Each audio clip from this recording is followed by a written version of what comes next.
இன்றைக்கு தேவனுடைய வார்த்தை சகித்து கொண்டிரு, பொறுமையா இரு. அன்பான பிரியமானவர்களே, சகித்து கொண்டிருப்பதும் பொறுமையா இருப்பதும் அது ஒரு திவ்ய சுபாவம். கர்த்தருடைய நாமத்துக்கு மகிமை உண்டாவதாக. வெளிப்படுத்தல் விசேஷத்துல 2ஆம் அதிகாரம் 3ஆம் வசனத்துல, நீ சகித்து கொண்டிருக்கிறதையும் பொறுமையா இருக்கிறதையும் என் நாமத்து நிமித்தம் இலைப்படையாமல் பிரயாசப்பட்டதையும் அறிந்திருக்கிறேன். இது எபேசு சபை தூதனுக்கு கொடுக்கப்பட்ட தூதில் சொல்லப்படுகிற வார்த்தையில இந்த சபை எப்படிப்பட்ட சபையா இருந்ததால், அது சகித்து கொண்டிருக்கிற சபையா இருந்ததால், பொறுமையா இருக்கிற சபையா இருந்ததால், நாமத்து நிமித்தம் இலைப்படையாமல் பிரயாசப்படுகிற சபையா இருக்கிறத தேவன் அறிந்திருக்கிறார். ஒரு மனுஷனை சகித்து கொண்டிருக்கணும், பொறுமையா இருக்கணும், அதே நேரத்துல இலைப்படையாமல் இருக்கணும். அதாவது அந்த மாதிரி சூழ்நிலைகள் மத்தியில சோர்வடையாமல் இருக்கணும், பலவீனமாகாமல் இருக்கணும்.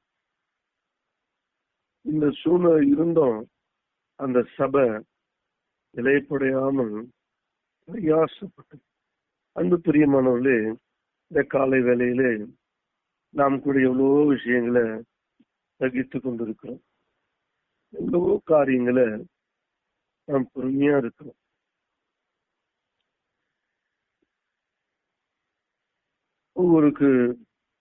ஒவ்வொரு சூழ்நிலைகள் குடும்பத்துல இருக்கும், பிள்ளைகள் மத்தியில இருக்கும், பெற்றோர் மத்தியில இருக்கும், நண்பர்கள் மத்தியில இருக்கும். ஆனாலும் நாம் சகித்து கொண்டிருப்போம், பொறுமையா இருப்போம். ஆண்டவர் சொல்றதை கேட்டுக்கொண்டிருக்கிற அன்பு பிள்ளைகளே, நீ சகித்து கொண்டிருக்கிறதையும் பொறுமையா இருக்கிறதையும் அதே நேரத்துல என்னோட காரியங்கள்ல, என்னோட ஊழியத்துல, மற்ற காரியங்களையும் நிலைப்படாமல் பிரயாசப்படுறத நான் அறிந்திருக்கேன். இந்த காலையில கர்த்தர் சொல்றாரு, சகிக்கிறத அவர் அறிந்திருக்கிறாரு. யாரும் அறிந்து கொள்ளல, யாரும் என்னை பத்தி நினைக்கல அப்படின்னு நீங்க நினைக்காதீங்க. நீ சகித்து கொண்டிருக்கிறத கர்த்தர் அறிந்திருக்கிறார். நீ பொறுமையா இருக்கிறத கர்த்தர் அறிந்திருக்கிறார். ஆகவே நீ இலைப்படையாதபடி பிரயாசப்படு, சோர்வாகாதே. கர்த்தருடைய நாமத்துக்கு மகிமை உண்டாவதாக. ஆகவேதான் எபிரேயர் 12ஆம் அதிகாரம் 3ஆம் வசனத்துல, ஆகையால் நீங்கள் இளைப்புள்ளவர்களாய் உங்கள் ஆத்துமாக்களுக்கு சோர்ந்து போகாதபடி. இளைப்புள்ளவர்களா ஆகக்கூடாது, சோர்ந்து ஆத்மாவோட சோர்வு வந்திருக்கு. சோர்ந்து போகாது பிடிச்சு, தமக்கு விரோதமாய் பாவிகளால் செய்யப்பட்ட இவ்வித விபரீதங்களை சகித்த அவரையே நினைத்துக் கொள்ளுங்கள். பாருங்க, பாவிகளால் செய்யப்பட்ட இவ்விதமான விபரீதங்கள் சகித்த அவரையே நினைத்து. இயேசு பலவித விபரீதங்களை சகித்தார். அவர் சிலுவையை சகித்தார், அவர் விபரீதங்களை சகித்தார். ஆகவே அன்பு பிரியமானவர்களே, நாம் சகிப்பவர்களை காணப்பட வேண்டும். அப்படி சகிக்கும் போது நீ விபரீதங்களை சகித்த நம் ஆண்டவராகிய இயேசு கிறிஸ்துவை நாம் நினைத்துக் கொள்ள வேண்டும். இவ்வளவு காரியங்களை சகிச்சிருக்காரு, இவ்வளவு பிரச்சனைகள் இருக்கும் போதும் அமைதியா இருந்தாரு, இவ்வளவு அடி வாங்கும் போதும் பொறுமையா இருந்தாரு, எல்லா காரியத்தையும் பொறுத்து கொண்டாரு அப்படின்னு சொல்லி நாம் கூட சில நேரங்கள்ல சகித்து கொண்டுதான் போக வேண்டும். பொறுமையா இருந்துதான் ஆக வேண்டும். கர்த்தருடைய நாமத்துக்கு மகிமை உண்டாவதாக. மத்தேயு 5ஆம் அதிகாரம் 11-12 சொல்கிறது, என் நிமித்தம் உங்களை நிந்தித்து துன்பப்படுத்தி பலவிதமான தீமையான மொழிகளையும் உங்கள் பேரில் பொய்யாய் சொல்வார்களானால் பாக்கியவான்களா இருப்பீர்கள். சந்தோஷப்பட்டு களி கூறுங்கள், பரலோகத்தில் உங்கள் பலன் மிகுதியா இருக்கும்.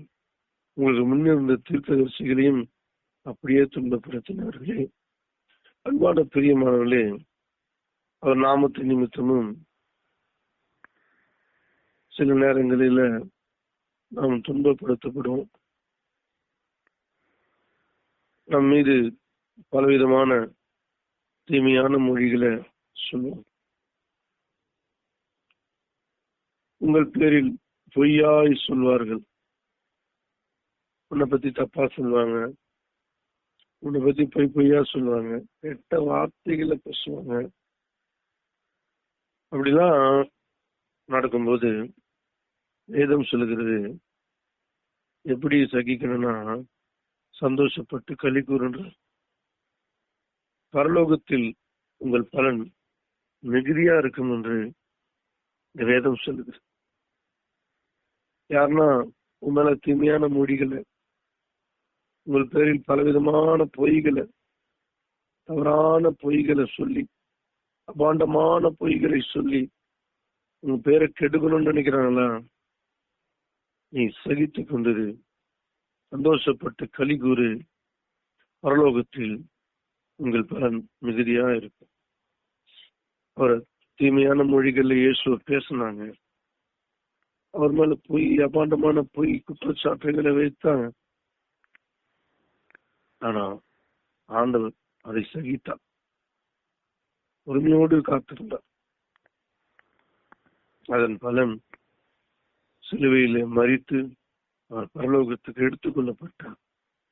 நமக்காக ஒரு ஸ்தலத்தை ஆயத்தப்படுத்திக் கொண்டிருக்கிறார். நீயும் பொறுமையா இருப்பா என்று சொன்னால், நீயும் சகித்திருப்பா என்று சொன்னால், பரலோகத்தில் உங்கள் பலன் மிகுதியா இருக்கும். கர்த்தருடைய நாமத்துக்கு மகிமை உண்டாகிறது. அன்பு பிரியமானவர்களே, நாம் எப்படிப்பட்டவர்களாய் காணப்படுகிறோம்? சகிக்க முடியல, கோவப்படுறோம், பொறுமையா இருக்க முடியல, எமோஷன்ல எதனா ஒரு காரியத்தை செஞ்சிடும். நம்ம ஆண்டவர் பிள்ளையா இருந்தோம், சில நேரங்கள்ல நம் கோபங்களை கட்டுப்படுத்த முடியல, சகித்து கொண்டு இருக்க முடியல. அதனால் பல பிரச்சனைகளை சந்திக்கிறோம்.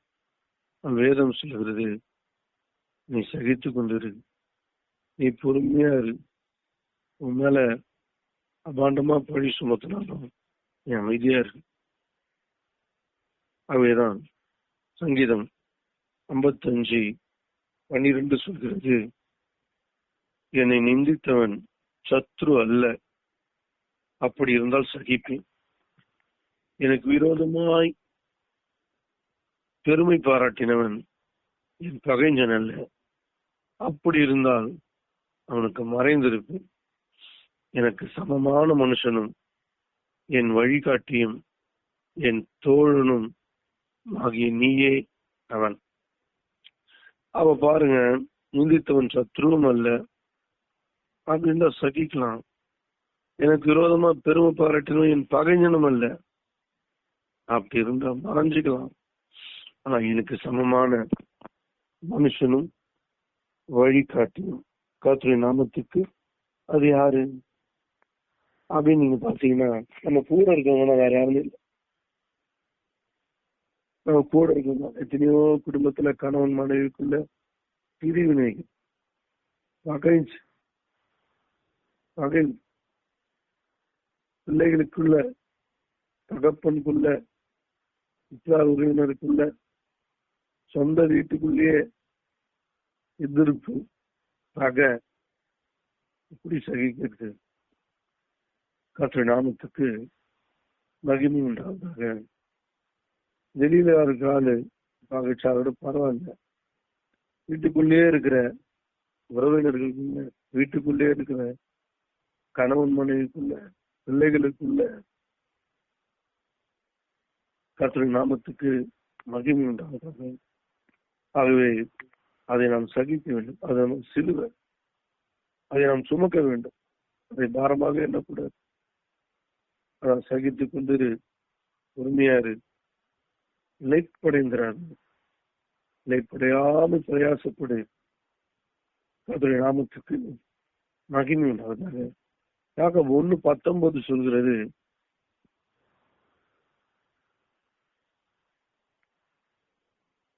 ஆகையால் என் பிரியமான சகோதரே, எவரும் கேட்கிறதற்கு தீவிரமாகவும், பேசுகிறதற்கு பொறுமையாகவும், கோபிப்பதற்கு தாமதமாகவும் இருக்கக்கூடாது. பேசுறதுக்கு பொறுமையாகும். அப்படி போதும். பேசும்போது ரொம்ப பொறுமையா, அவசரப்பட்டு பேசக்கூடாது. எதை பேசினாலும் நிதானமா பேசலாமா வேணாமான்னு யோசிச்சு பேசணும். அவசரப்பட்டு பேசிட்டு, சரியா விசாரிக்காம பேசிட்டு, சரியா பார்க்காம பேசிட்டு பிறகு கஷ்டப்படக்கூடாது. பொறுமை ரொம்ப முக்கியம். சகிப்பு தன்மை ரொம்ப ரொம்ப முக்கியம். அதனால்தான் போட்டிருக்க வசனம், யோபுவின் பொறுமையை குறித்து கேள்விப்பட்டீர்கள், பிற்பாடு அவன் பெற்ற நன்மையும் குறித்தும் பார்த்திருக்கீங்கன்னு சொல்றாங்க. இப்ப நீங்க பாருங்க, நம்முடைய பொறுமை எப்படிப்பட்டதா இருக்கிறது. யோபு போல பொறுமையா இருக்கிறோமா? பொறுமையா இருக்க முடியுதா? கர்த்தருடைய நாமத்துக்கு மகிமை உண்டாவது. நாம் இலைப்படையக்கூடாது, நாம் சோர்ந்து போகக்கூடாது. ஆனால் ஏசாயால சொல்லப்பட்ட கர்த்தருக்காக காத்திருக்கிறவர்கள் இனிபலன் அடைந்து சட்டைகள் அடித்து எழும்புவார்கள். இளைஞர்கள் சோர்ந்து போவார்கள், இவர்கள் இலைப்படையவே மாட்டார்கள். கர்த்தர் சமூகத்துல காத்திருக்கும், பொறுமையோடு காத்திருக்கும். பூமியை படைத்த பிறகு இலைப்படையவே இல்லை, சோர்ந்து போகவே இல்லை என்று வேதவசனம் சொல்றது. கர்த்தருடைய நாமத்துக்கு மகிமை உண்டாகும். ஆகவே நாம் எபிரேயர் 6:10 சொல்கிறது, ஏனென்றால் உங்கள் கிரியையும் நீங்க பரிசுத்தவான்களுக்கு ஊழியம் செய்ததினாலும் செய்து வருகிறதுனாலும் தமது நாமத்தின் காண்பித்த அன்புள்ள பிரயாசத்தை மறந்து விடுவதற்கு தேவன் அநீதியுள்ளவர்களே. ஊழியக்காருக்கு செய்ததும் செய்து வருகிறதும் தமது நாமத்தின் நிமித்தம் காண்பித்த அந்த அன்புள்ள பிரயாசத்தை மறந்து விடுவதற்கு தேவன் அநீதியுள்ளார். தேவன் அநீதியுள்ளவர் அல்ல. நாம் சகித்து கொண்டு பொறுமையா இருந்து கொண்டு எந்த சூழ்நிலையும் அன்பினாலே நம்முடைய பிரயாசத்தை அவங்களுக்கு காட்டணும். பரிசுத்தவான்களுக்கு செய்து வருகிறது, ஊழியக்காரர்களுக்கு செய்து வருகிற காரியத்திலையும் அவர் மறந்தே மாட்டாராம். கர்த்தருடைய நாமத்துக்கு மகிமை உண்டாவது. அன்பின் பிரயாசத்தை தேவன் மறந்து விட மாட்டார். கர்த்தருடைய நாமத்துக்கு மகிமை உண்டாவது. அன்பு பிரியமான தேவத்திலே, இந்த காலை வேளையில கர்த்தர் சொல்லுகிற காரியம், சகித்து கொண்டு இருந்தா, பொறுமையா இருந்தா, இலைப்படையாமல் நம்ம அன்பின் பிரயாசத்தை அவருக்கு முன்பாக காண்பித்தா, பரலோக ராஜ்யத்துல நமக்கு மிகுந்த பலன் உண்டாகும். இயேசுவின் நாமத்தில் ஜெபிக்கிறோம் நல்ல பிதாவே, ஆமென். ஆமென். ஆமென். Lord, hallelujah. சோத்திரம் சோத்திரம் சோத்திரம். கர்த்தர் கொடுத்த அருமையான கர்த்தரை வார்த்தைக்காய் நாம் கர்த்தரை சோத்தரிப்போம். சோத்திரம் சோத்திரம் சோத்திரம் சோத்திரம் சோத்திரம் சோத்திரம் சோத்திரம் சோத்திரம் சோத்திரம் சோத்திரம்.